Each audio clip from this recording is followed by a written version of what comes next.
Welcome back, Keyforgers. We are on to round 3 of our deck opening series, which means we're back to Call of the Archons. Let's just get into it. We have Shadows, Mars and Untamed. And this is El Corel, the Ruins Enemy. That's like an angel Archon there. One big mechanical left arm and those wings. Let's have a look inside. Close up of that Archon there. Bottom card coming out. Turning over, we're starting out with Untamed.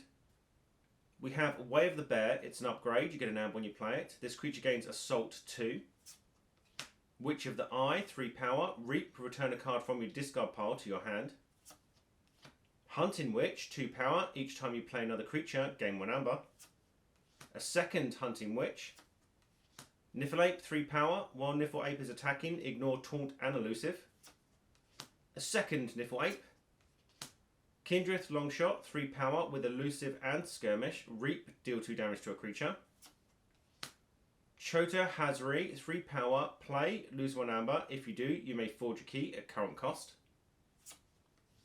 Nocturnal Maneuvers is an action. You get an amp when you play it. Play, exhaust up to 3 creatures. A second Nocturnal Maneuver. Lost in the Woods is an action. You get an amp when you play it. Play, choose 2 friendly creatures and 2 enemy creatures. Shuffle each chosen creature into its owner's deck. Full Moon is an action. Play for the remainder of the turn. Gain 1 amber each time you play a creature. That was a very impressive Untamed house there. Moving on to Shadows. We have Dusk Runner. It's an upgrade. This creature gains Reap, steal 1 amber. Umbra, 2 power Skirmish. Fight, steal 1 amber. Old Bruno, 3 power Elusive. Play, capture 3 amber. Nexus, 3 power Elusive. Reap, use an opponent's artifact as if it were yours. A second Nexus. And a third Nexus. Bad Penny, 1 power. Destroyed, return Bad Penny to your hand. Skeleton Key is an artifact. Action, a friendly creature captures 1 amber. Evasion Sigil is an artifact. You get an amp when you play it. Before a creature fights, discard the top card of its controller's deck. If the discarded card is of the active house, exhaust that creature with no effect. Relentless Whisper is an action. You get an amp when you play it. Play, deal 2 damage to a creature. If this damage destroys that creature, steal 1 amber. Miasma is an action. You get an amp when you play it. Play, your opponent skips the Forge a Key step on their next turn. Booby Trap is another action. You get an amp when you play it. Play, deal 4 damage to a creature that is not on a flank with 2 damage splash. And lastly, on to Mars, starting out with Biomatrix Backup. It's an upgrade. You get an amp when you play it. This creature gains destroyed. You may put this creature into its owner's archives. Yixel Dominator, 9 power, 1 armor with taunt, but it enters play stunned. Think Drone, 3 power. Reap, you may archive a friendly creature or artifact from play. A second Think Drone. Megamouth, 3 power. Fight Reap, use a friendly non-Mars creature. Grabajammer, 4 power, 1 armor. Your opponent's keys cost +1 amber. Fight Reap, capture 1 amber. I don't really know how to say this. Blipe, not too sure. 2 power, Reap, the next Mars creature you play this turn enters play ready. Swap Widget is an artifact. Action, return a ready friendly Mars creature to your hand. If you do, put a Mars creature with a different name from your hand into play, then ready it. Mother Gun is an artifact. Action, reveal any number of Mars cards from your hand. Deal damage to a creature equal to the number of Mars cards revealed this way. Squawker is an action. You get an amp when you play it. Play, ready a Mars creature or stun a non-Mars creature. Phosphorus Stars is an action. Play, stun each non-Mars creature, gain 2 chains. Battle Fleet is an action. You get an amp when you play it. Play, reveal any number of Mars cards from your hand. For each card revealed this way, draw 1 card.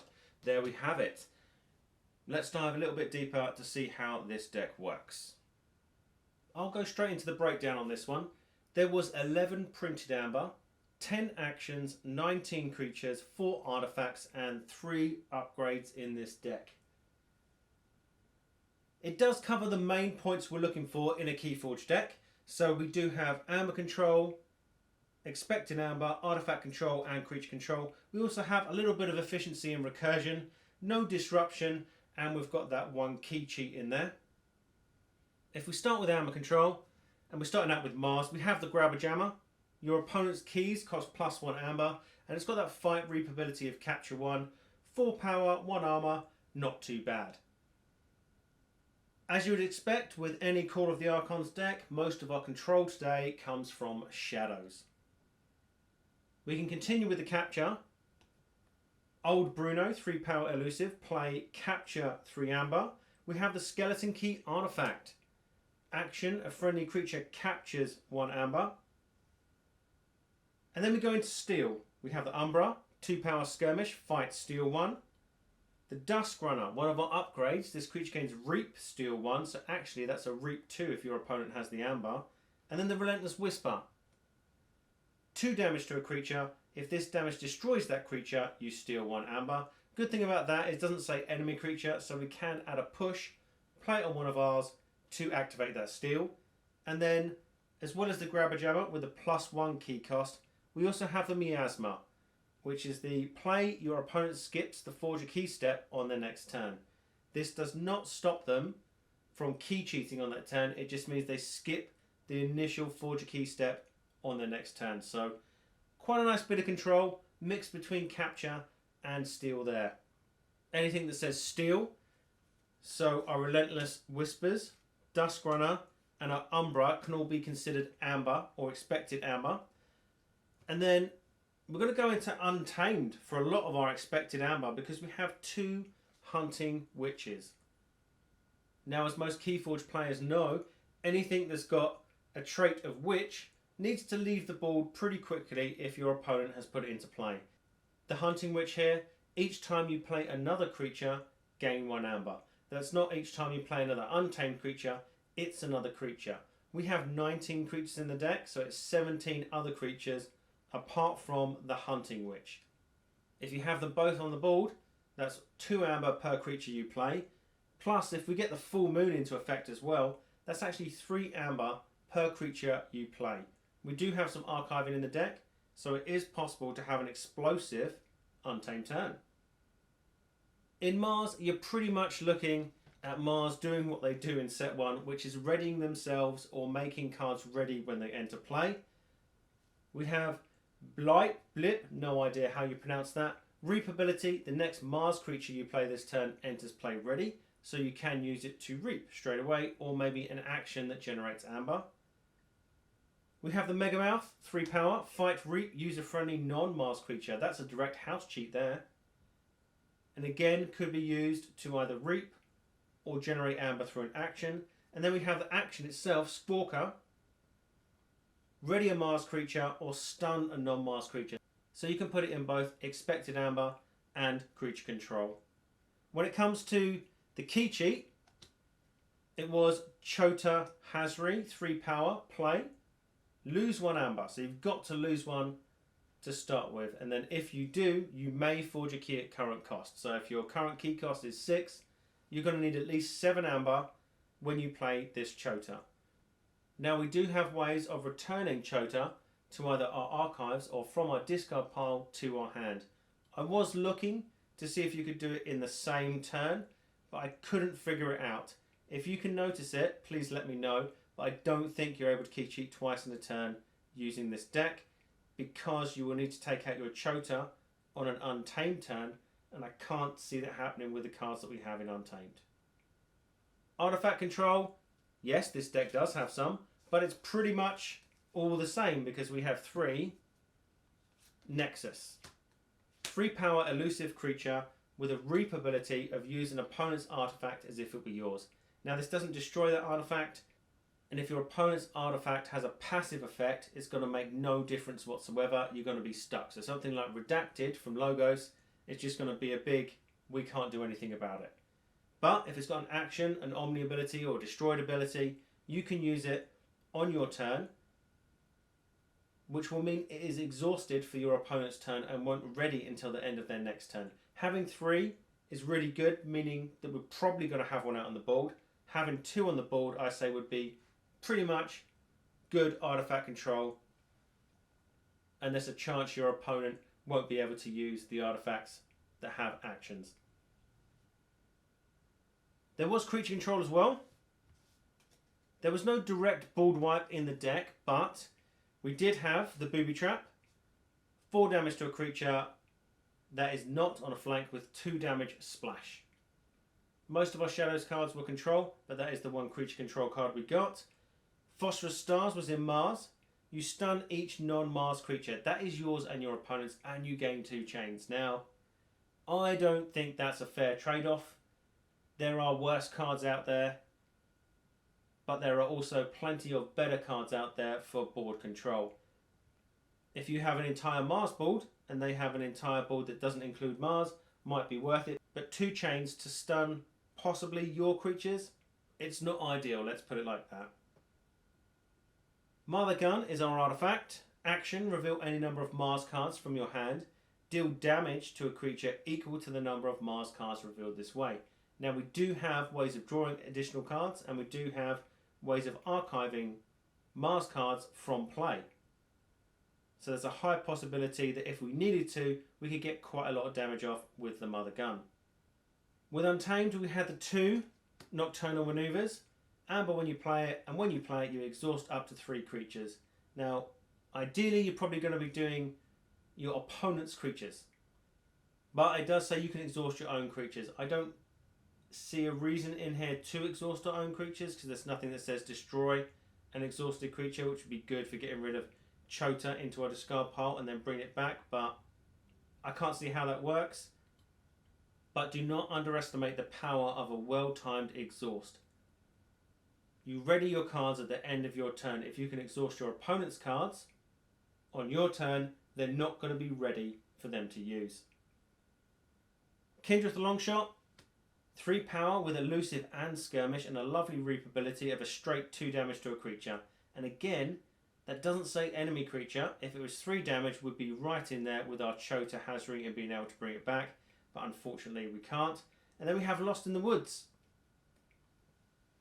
Action. Choose 2 friendly creatures and 2 enemy creatures. Shuffle each chosen creature into its owner's deck. If you know you've got a few cards left and you're going to draw in when you shuffle these in, putting Chota back in your deck means that you'll definitely be drawing into it ready for next turn. So you will have that key cheat. It'll kind of put your opponent on the defensive pretty quickly, or the offensive if they're looking to capture and steal Amber from you. When it comes to efficiency, there were a few cards that negatively affect your deck in efficiency, and that is your Bad Penny, which always returns to your hand when destroyed, and the Phosphorus Stars, which we talked about, which gives you chains. The only other card we got was the Battle Fleet in Mars. Now, if we had got a key abduction with this, it would have been insane, but we didn't. Play, reveal any number of Mars cards from your hand. For each card revealed this way, draw 1 card. That is one way you can pull off what they call the Jenka deck, which was the Martian Generosity and Key Abduction. It can also be done with this card here. So if we are looking for recursion to try and get those Mars cards into our archives and back into our hand, or Mars creatures, for the creature aspect we've got the Biomatrix backup. This creature gains destroyed.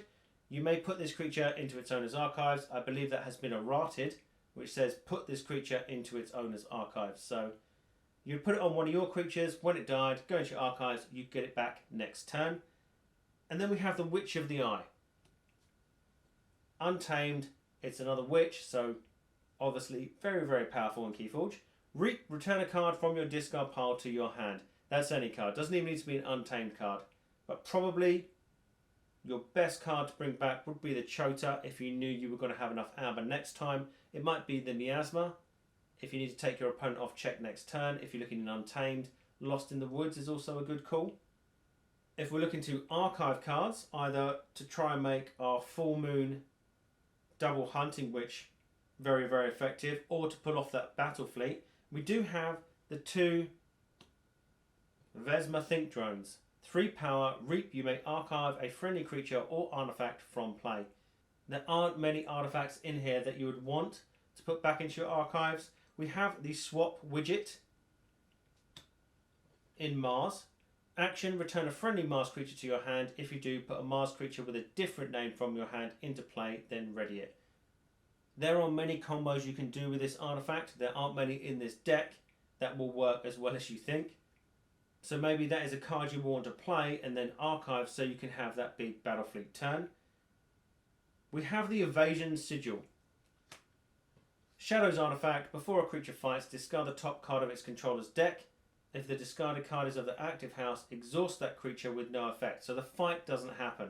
Now you could put this into play on your Shadows turn to make it difficult for your opponent to fight into your battle line, and then maybe next turn use a Think Drone, if you call him Mars, to put that into your archives so that you are unaffected when you want to fight in. That's one use for it. Otherwise it does affect you as well as your opponent. We had the Yixel Dominator in Mars, 9 power, 1 armor taunt. It enters play stunned, so it's going to take a few turns to be useful unless you bring it in ready with one of your earlier Mars cards. But it's very good at protecting some of our other creatures like those Think Drones. There's the bad penny. We do have Way of the Bear, the final upgrade.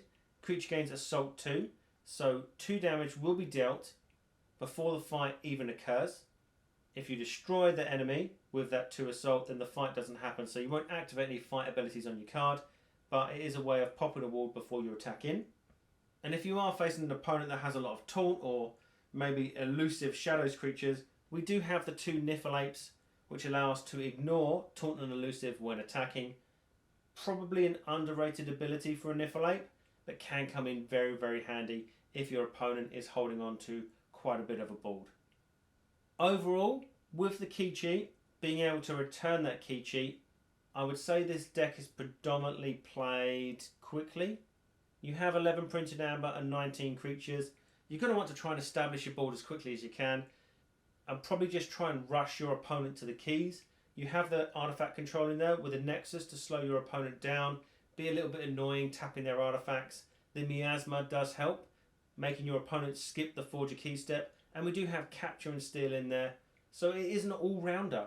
I feel that it would perform quite well. I think a well-timed battle fleet could put you right back in the game, and if you've got Witch of the Eye out, you could key cheat twice in a row with that Chota. I still can't figure out a way to do it in the same turn, but I will keep thinking about it and let you know if it happens. All that remains for me to say is good luck, have fun, keep forging.